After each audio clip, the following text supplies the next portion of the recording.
The sponsor of my stream and podcast is DistroKid. If you want 10% off on your first subscription with DistroKid, release your music to the world on every major music platform. Make sure to go to my website, andrewvanzark.com, and click on the discount link under the tab of DistroKid. The information on this podcast is my opinion and some internet research. You don't know the power of the dark side. Welcome to Star Wars Chatter, hosted by Andrew Van Zark.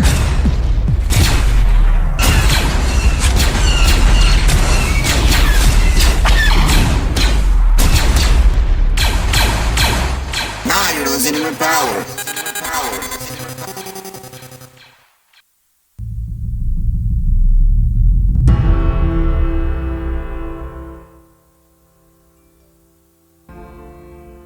Alright. Hello. Welcome to the Star Wars Chatter. I'm Andrew Van Zark, and this year's safe space was called Star Wars and the music and other geeky topics.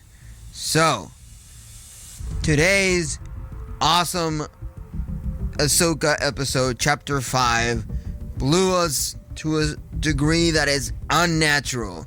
You know, it has brought us to a whole new degree that we didn't know a Star Wars series could give us.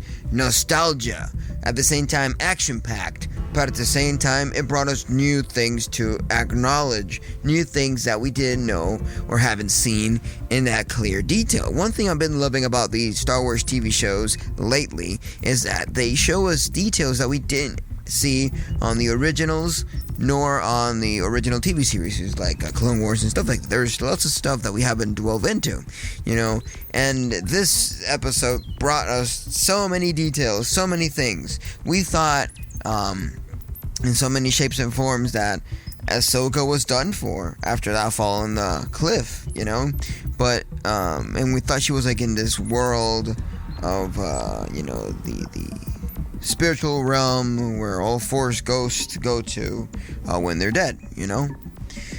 So the 5th episode of Ahsoka evades cheap fan service and focuses on meaningful nostalgia journey of our heroine, Ahsoka Tano. I am pleased with the direction they're taking this. I am freaking amazed on how they're doing this. Dave Filoni, chef's kiss. He has been doing a great job with the show. Well, I wouldn't say he's been doing. I would say he did a great job with the show. Because, you know, everything's already out now, in a way. You know, we're just waiting for them to air every Wednesday. And maybe there's going to be season 2, who knows? But this is supposed to be a season 5 for Star Wars Rebels in live action with, you know, a different take on things, you know. And the episode was amazing. Seeing the way that it evolved, how luckily Jason Syndulla found, by listening to his Force sensitivity, listened and heard where Ahsoka Tano is after that fall with Baylan Skoll fighting, and she was found thanks to Jason Syndulla. At first, Hera Syndulla did not believe that Jason Syndulla was actually, you know, Hera Syndulla's son, was actually hearing with the Force where Ahsoka Tano could be. And that is by far like the most craziest thing I've seen, you know, of Star Wars. We've heard of Force echoes, you know, where you touch an object and it echoes whatever happened the last time that object was touched by a Jedi or something similar, you know. And when we see later on in the episode when Ahsoka touches the broken map, little ball with the map, she hears everything that happened with Baylan Skoll, with Sabine Wren, because that's another person they're looking for now. They're trying to find Sabine Wren, or Sabine, however you pronounce her name. I always have a hard time with that one. But I am completely amazed on how things are flowing at this point in time, you know. In the previous episode, we saw how it ends with Hayden Christensen portraying Anakin once again and saying, "Hey, I'm back." And then, like, Ahsoka's, like, really confused, like, what the hell's happening? Where the hell am I? And then what really, really caught me was the way that Hayden Christensen, or aka Anakin better said, Anakin says to Ahsoka, hey, there's only two options. Either you live or you die. There's still hope for you, but there's only two choices. Either you live or you die. And that is it's a really profound message, He's basically telling Ahsoka, hey, either you do it or you give up. There's no other choice. You do it or you give up. And then we start seeing Anakin and Ahsoka after Anakin says, you still got lots more to train. I'm not done with you. Snips. And that's when I blew and I went crazy. He called her Snips, the nickname Anakin had when Ahsoka was Anakin's Padawan. I was, to a degree, fangirling so badly because, Snips was the original nickname for Ahsoka, and we supposedly, by this point in time, we haven't heard anyone call Ahsoka Snips. And I was like, wow, so much memory lane here. I remember the first time I heard Anakin say, hey, Snips, I'm gonna call you Snips. And it's interesting how they bring those things back without forcing it too hard.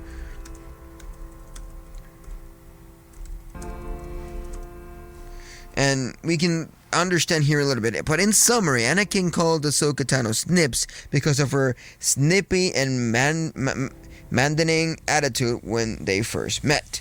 But it later became a sign of affection and mutual respect.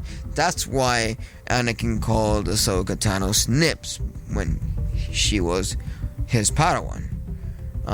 Then after that, they start battling. And they start trying to see who's the strongest. And Ahsoka was hesitant, and she didn't want it to fight at all with Anakin. She didn't find it necessary to do that in any shape or form, And they start fighting.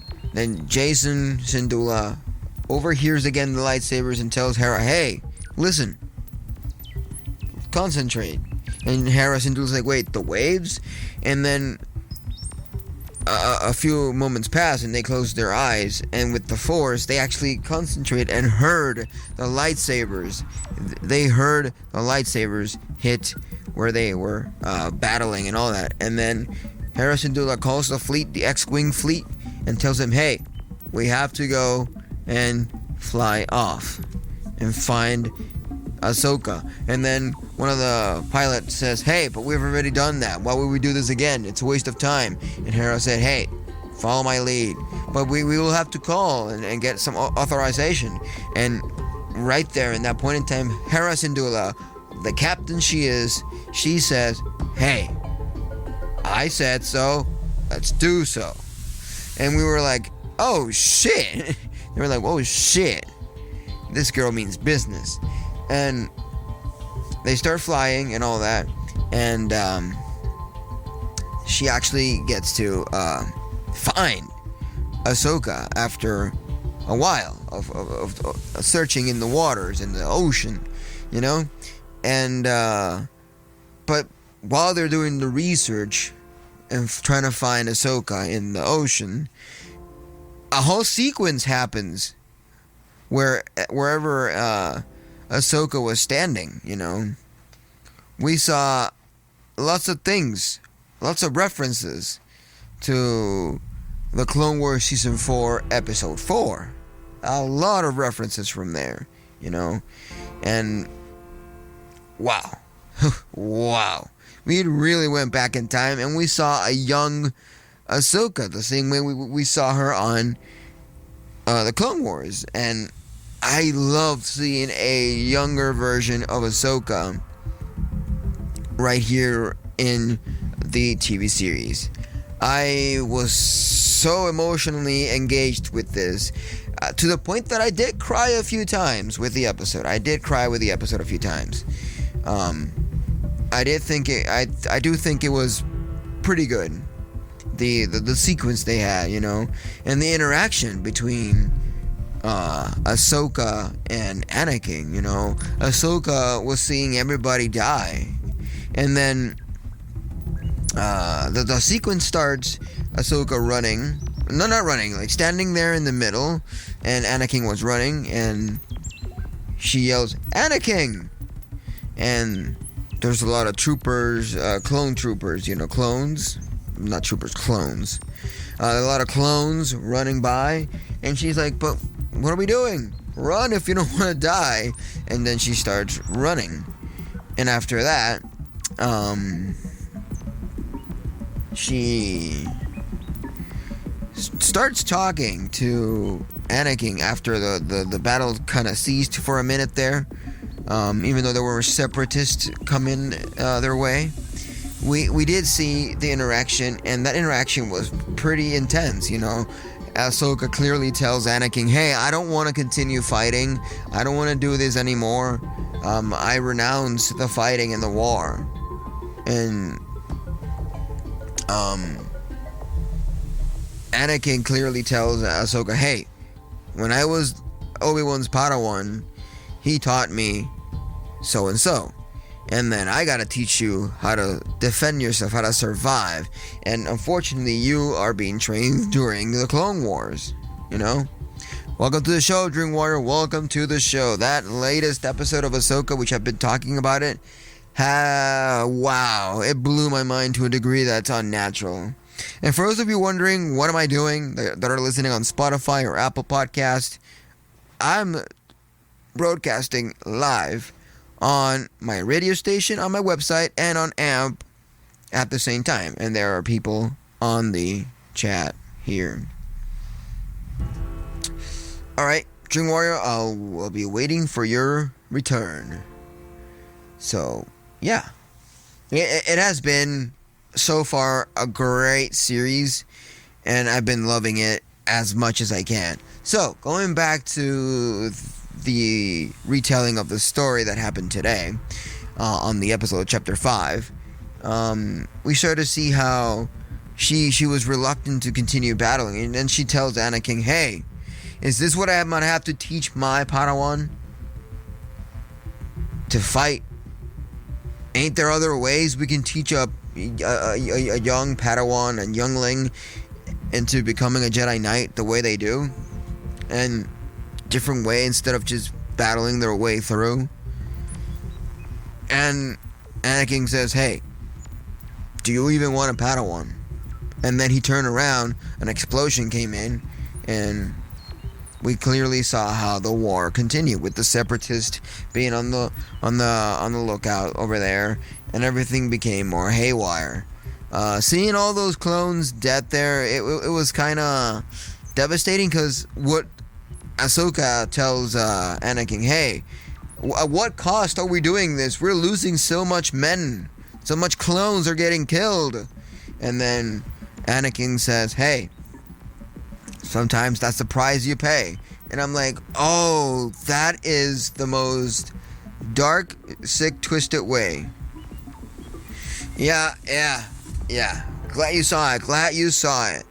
That way I'm not spoiling anything, because I'm actually going really in detail with the episode. I'm retelling the whole story.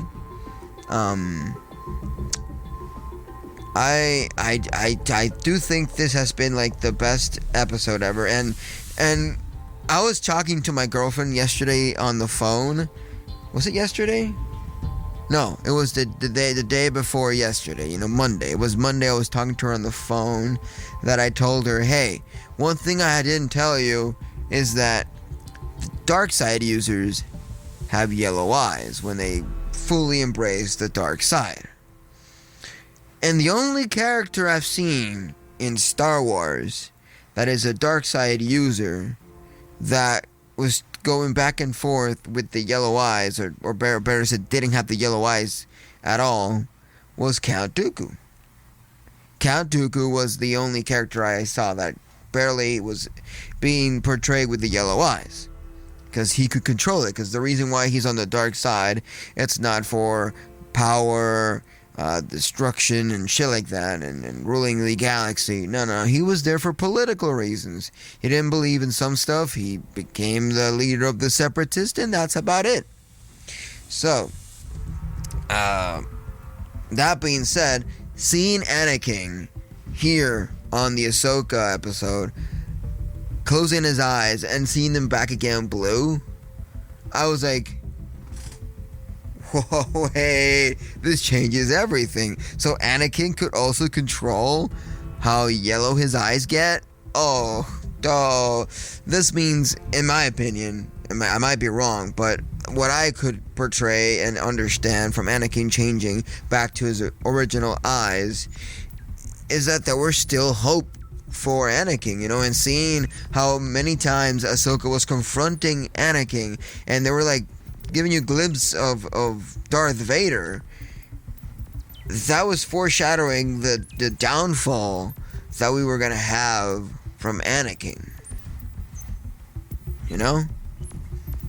That shows the downfall that it was clearly going to happen. And I think Anakin was so deep into it that even though he still had some hope, as they're trying to show it by him turning his eyes to his original state at that point in time, I think that even though we think about there's hope for Anakin, I don't think there was completely any hope for him. I think he was already gone for. He's always in this state of mind that it's all about killing, it's all about being aggressive. And that's clearly not what Obi-Wan taught him, but that's what he believed that he had to do in order to be the best Jedi Knight. He had to kill, he had to counterattack. And I don't think that's the Jedi way. I think the Jedi way is what Anakin told Ahsoka. Jedis are, keepers of peace. And that's what I think a Jedi should be doing, keeping peace between different parties, different groups, and different clans and whatnot. But, sometimes hatred gets the best of you, and some stuff, build up inside of you, and you end up being just turned completely dark before you know it. And that is completely sad. I don't know how the story would have developed if Anakin would have not fallen to the dark side, would have not listened to the Chancellor as much as he did. The Chancellor knew how to, push his buttons. And I think that those pushing of buttons were correctly pushed, and I hated that they were correctly pushed.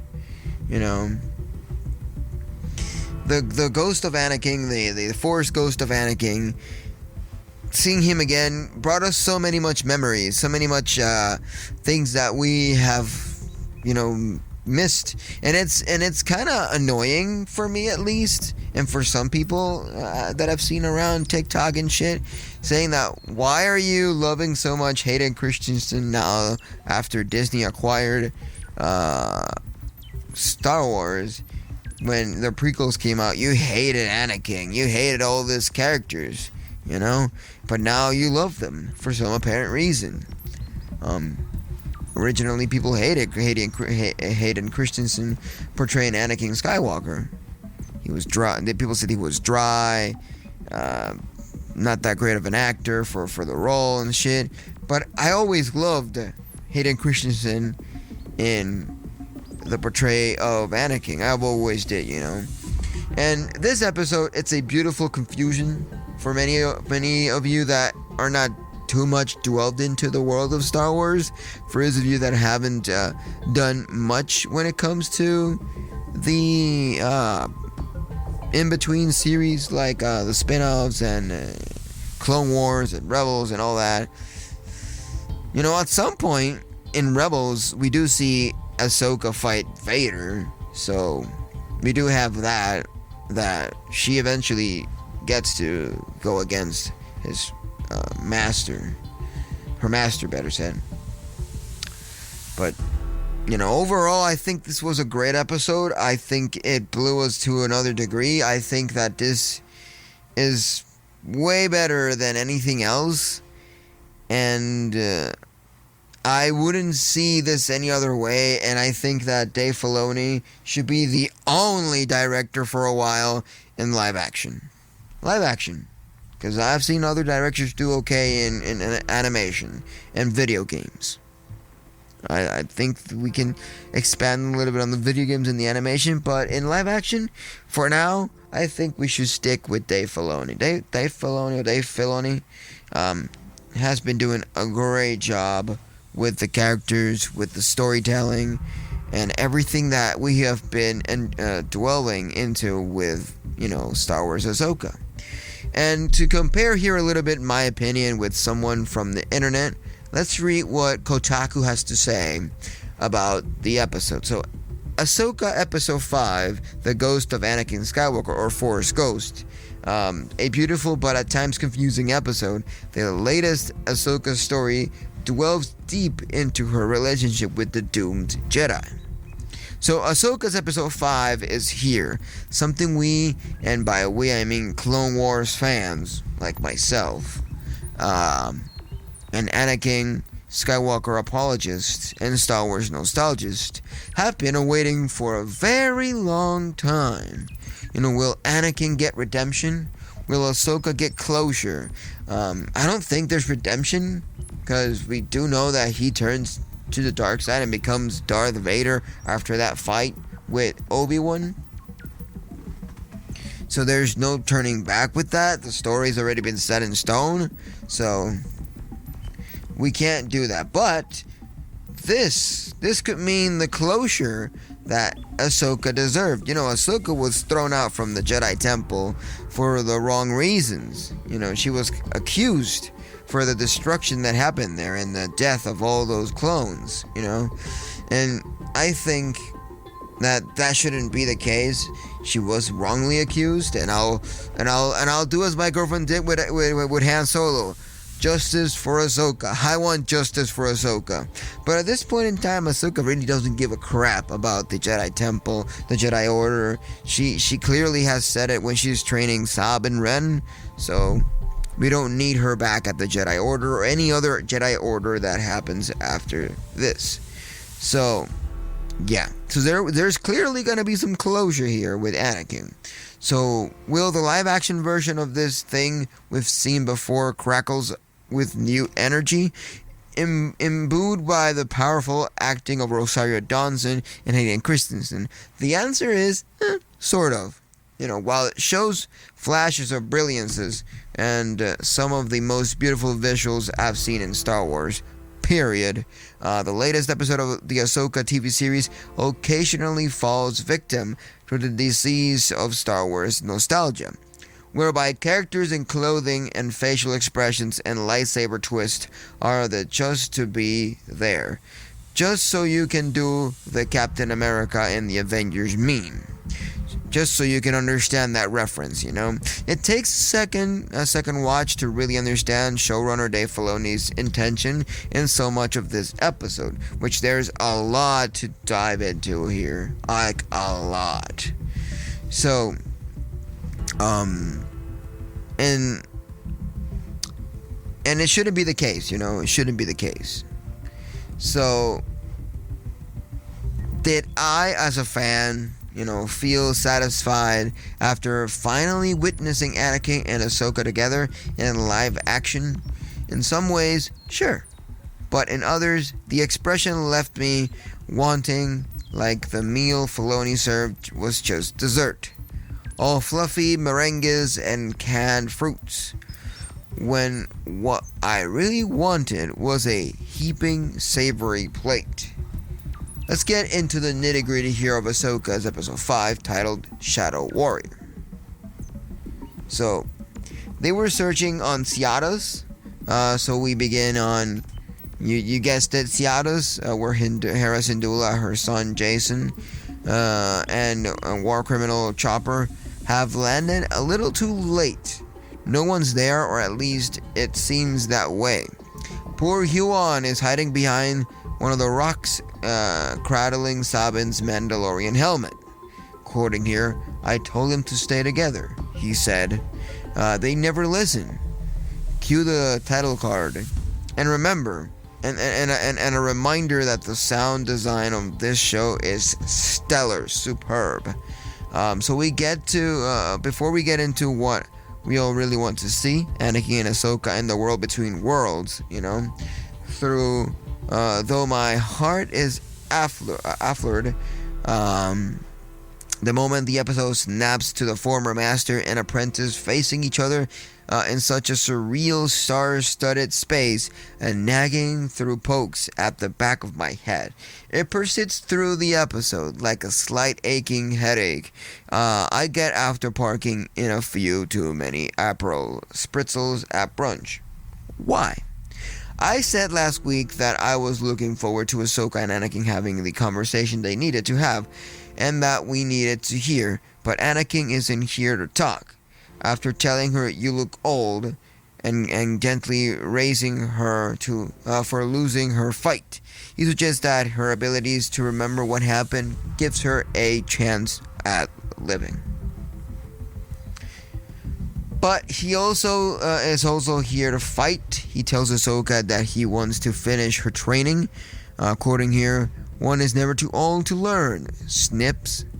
He says, and Hayden nails the Anakin attitude, a mix of know-it-all readiness and somber observation. I agree with him here.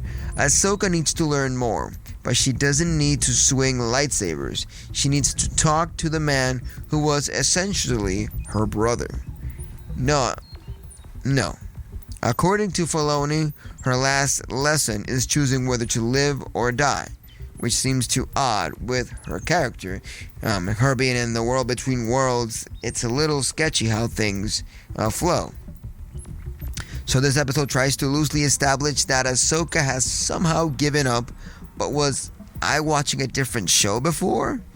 Ahsoka never felt like she had given up the fight, but rather that she had closed herself off to personal connections, something that Anakin, who was denied personal connection, sought it away and suffered because of it, and could help her unpack more than anyone. Despite this, Filoni seems determined to give us a fight anyways, and the brief notes of Darth Vader's theme that played at the end of the last episode now feels like they were an ominous portent, not just a fun little detail. We're getting all the shades of Anakin Skywalker here, whether we like it or not. We see the master version of Anakin, the Jedi Knight version. We see him kind of slightly turning into Lord Vader, and then we also see glimpses of him becoming Darth Vader. So, this is pretty intense, if you ask me. The complicated relationship between Ahsoka and Anakin is by far too complex to explain in 1 hour, or in less than an hour. So the Clone Wars consistently shows up what's going on back on Seatos. Jacen Syndulla is using the Force sensitivity to inherit from her father to help locate Ahsoka, and Hera is using her non-sanctioned mission fleet to fly low over the ocean to find her. But these are its weakest moments, as every scene feels needlessly dragged out. For sure, so it feels kind of fillerish. We don't need several scenes on Seatos. We need one, and maybe two, and find Ahsoka. Ahsoka refuses to fight with Anakin in the world between worlds, but is forced to anyways.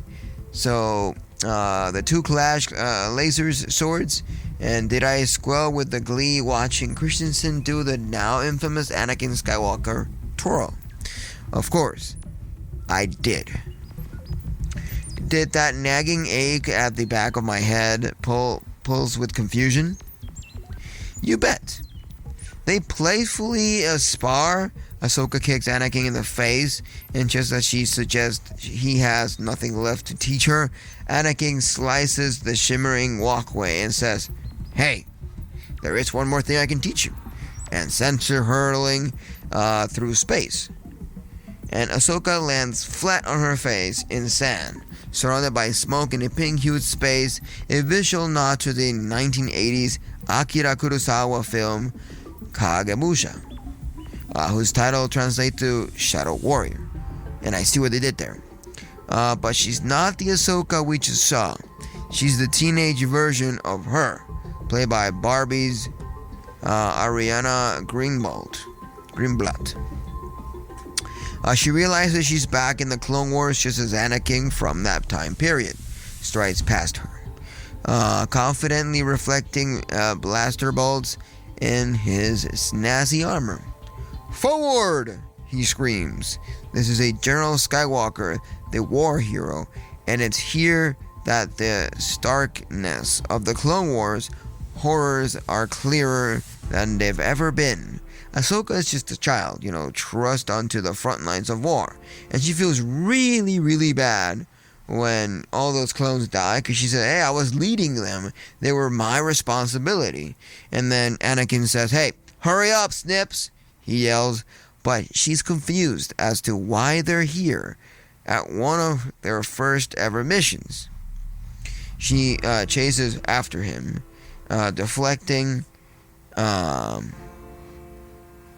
the bolts with her old green saber, and asked, "What about my training?" "This is your training," he yells as they run forward. When the smoke clears, the battle is over, and Ahsoka is looking out over scores of dead or injured clone troopers. She sits down and reaches out to touch one's arm, and he instinctively reaches for her. It's touching and somber, as it's clear that she is taken by the entire ordeal, but still finds time for sympathy. It was at this point in time where I was starting to get gloomy and sad, and started to cry a little bit. And then she says to Anakin, "We lost so many." And then Anakin, who urges her to continue to fight. She hangs up on the lives are lost, and how their decisions led to it. He reassures her the Jedi's are meant to lead, but they make mistakes. Yes, those mistakes bother him, for sure. Christensen it's great here. He feels like an older brother who is also tasked with an immense burden, and flits between firm and sympathetic throughout. The two discuss the role of the Jedi in this time period, and who it's shifted.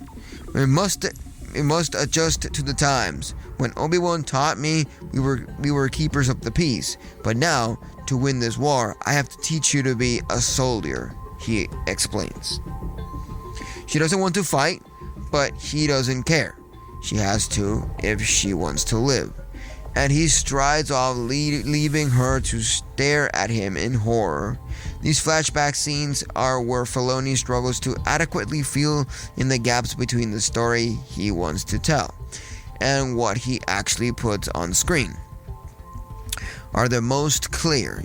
On first view, I was confused on how Anakin was portrayed here, as he seems to violently oscillate between caring brother master, vehement war leader, and Darth Vader himself. Then on a second viewing, I realized that this isn't any version of Anakin other than the one in Ahsoka's head. Remember, in the world between worlds, anything is possible, It's kind of blurry, the ideas in the world between worlds, The admittedly beautiful visual trick where Anakin's body's forging onwards into the smoke-filled battlefield, it's replaced briefly by Darth Vader's, is clearly meant to show us how Ahsoka struggles to make sense of her relationship with her master. But it doesn't feel like we've gotten enough of an understanding of how badly this affects her. How it travels with her everywhere up until his point. It feels, in some ways, unearned. So in the shadow of the past, we get another too long to look at the Syndulas trying to find Ahsoka, although I've adored Huon telling her that people like her because she cares, and I do love Mary Elizabeth Winstead's every final expression in line read as her. Before we get back into a different iconic point in the Clone Wars, we've now jumped to the Siege of Mandalore. A battle that Ahsoka took part in on her own. After she had left the Jedi Order, we get a brief cameo from Temuera Morrison, whose voice echoes from the helmet of a Tano trooper. A battalion of clone troopers she led into battle after briefly returning to the war. So, because he was never there for it, this is taking place in tandem with the first half of Revenge of the Sith and the start of Anakin's descent. So, you did well. You're a warrior now, as I train you to be, he says. Is that all? She wonders. Anakin promised her that she's part of a larger Jedi legacy, and she echoes the words that Baylan Skoll said to her on Seatos. But my part of that legacy is one of death and war.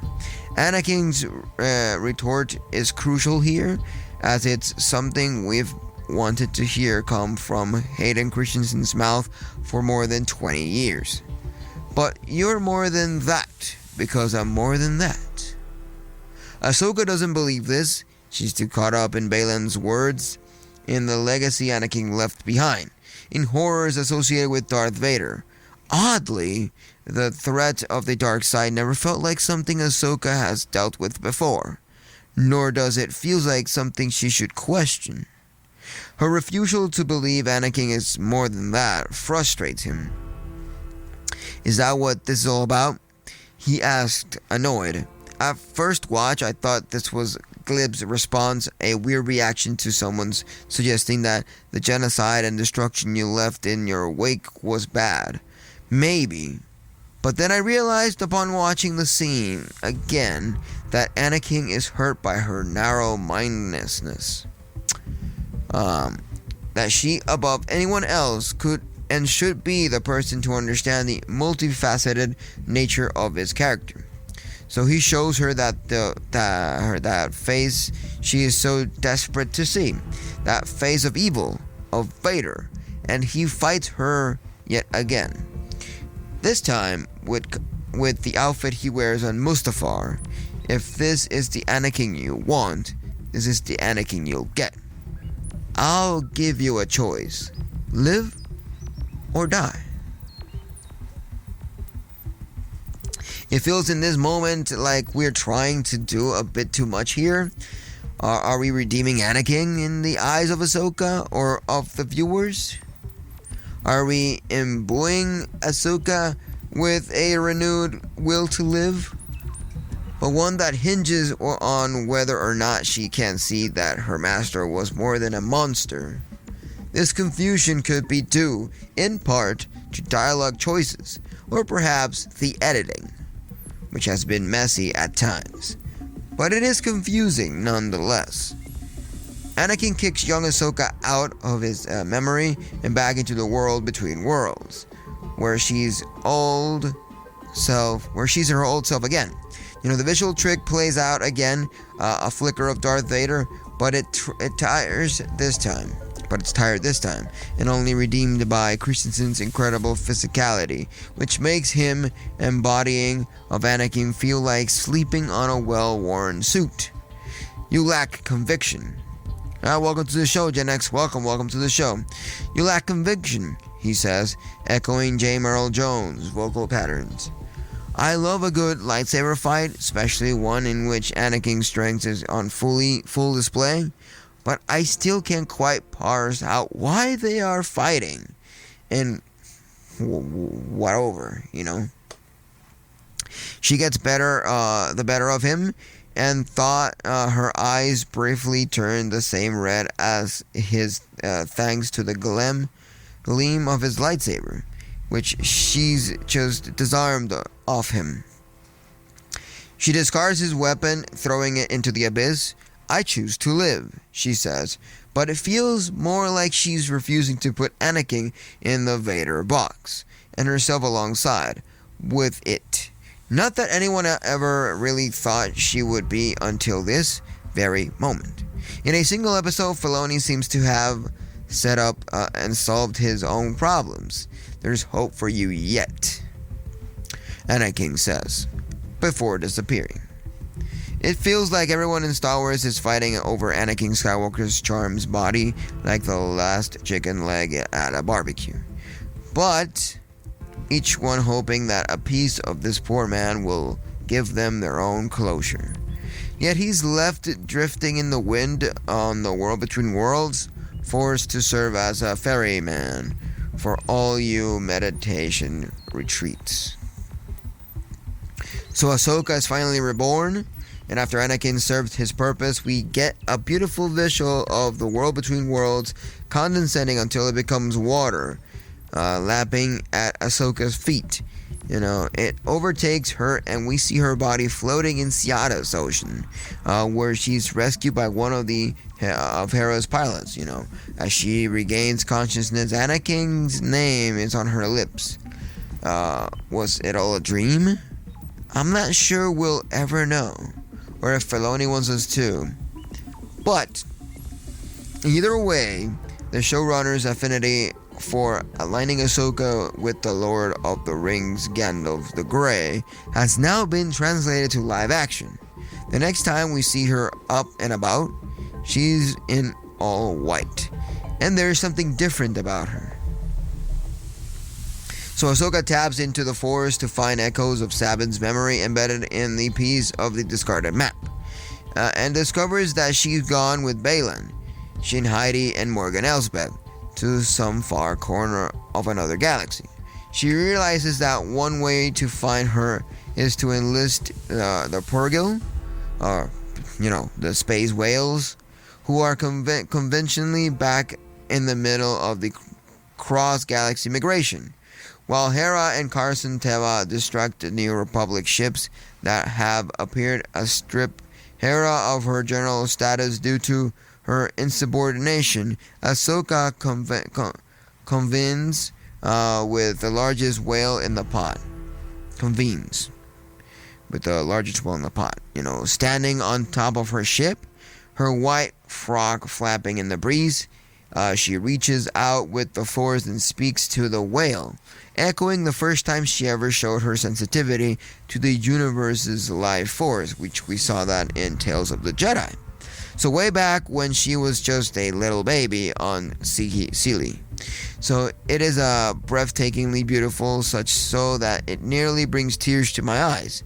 But that's probably because I'm the same woman who rescues injured pigeons.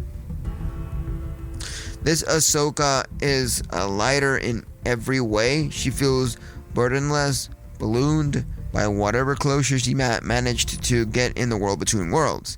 It's confusing the hell out of me, but good for you, girl. She instructs Huongs to fly the ship straight into the mouth of the whale, who has silently agreed to take them along for the journey.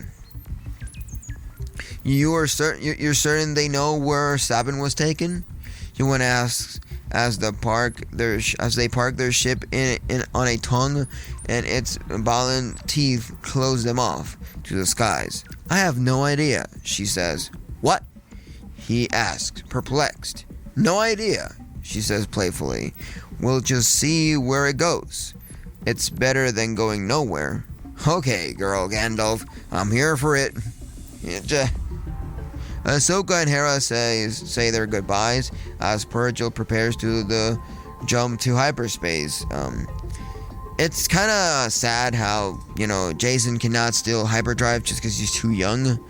But, yeah, it's still a satisfying whoosh. Who knows where they're going? We'll have to find out in the next episode. But Ahsoka's episode 5 has moments of brilliance and of beauty, but it gets bogged down in messy dialogue and confusing storytelling.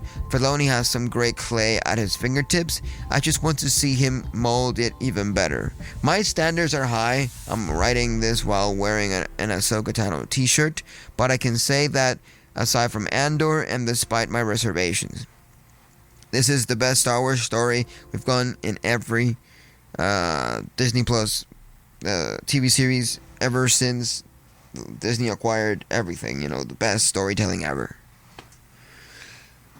I do have a lot of emotions when it comes to this episode. I do think that it brought us so many things. The memory lane we had with Anakin Skywalker is something that I cannot still get over. I would love to watch this episode once more again.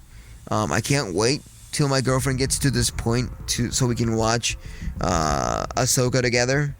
That would be awesome. But I can't wait for the next episode. There's so much to digest from this episode, especially the World Between Worlds scenes. Yeah, I'm still waiting for the Thrawn, and I have a feeling they're gonna do some Book of Boba Fett shit where we start to see Cad Bane at the end.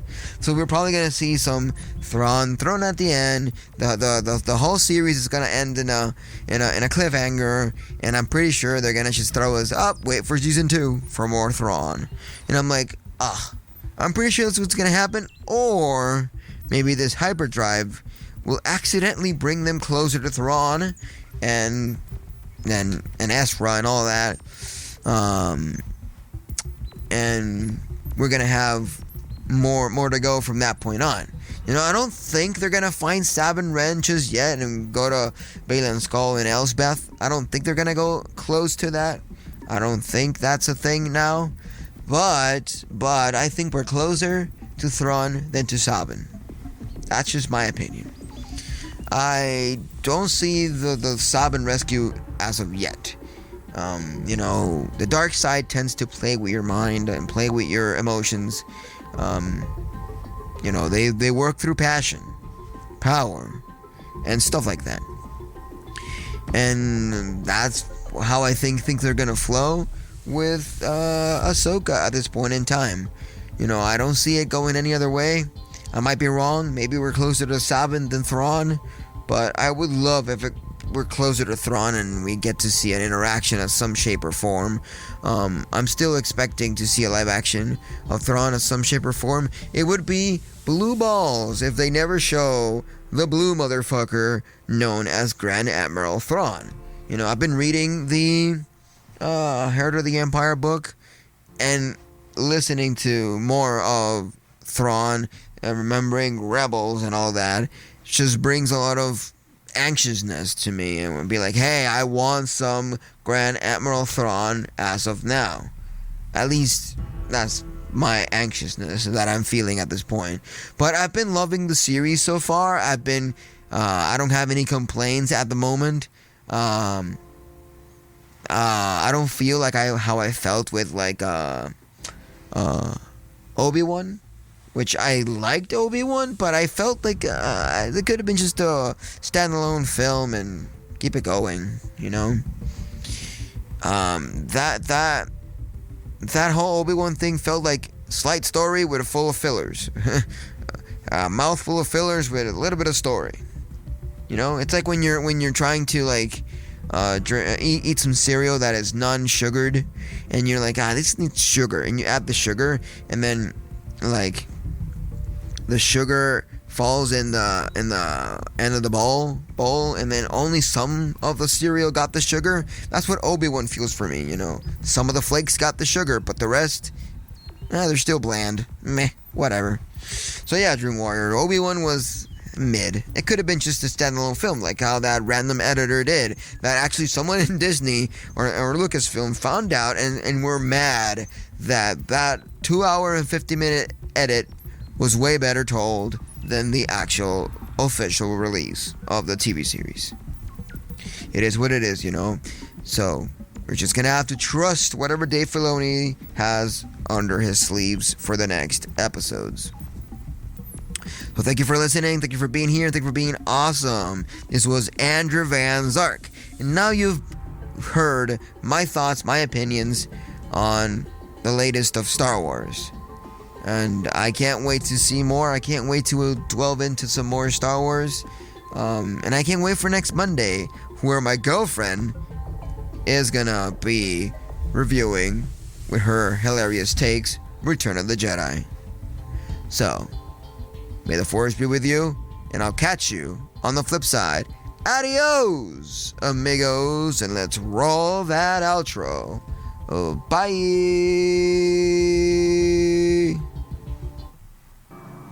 The Force is with you, young Skywalker. But you are not a Jedi yet. This was Star Wars Chatter, your safe space with Star Wars, music, video games, and other geeky topics. Listen on AMP, the Amazon Radio app, and get yourself started by listening to my music on every major music platform under Andrew Van Zark. But if you want to have more information, go to my website, www.andrewvanzark.com, where you can find all my social medias, music, and everything else all in one page. Trust in the Force, no lights beating, and buckle up. Now you're listening with power. Power to the music, and may the Force be with you. TV!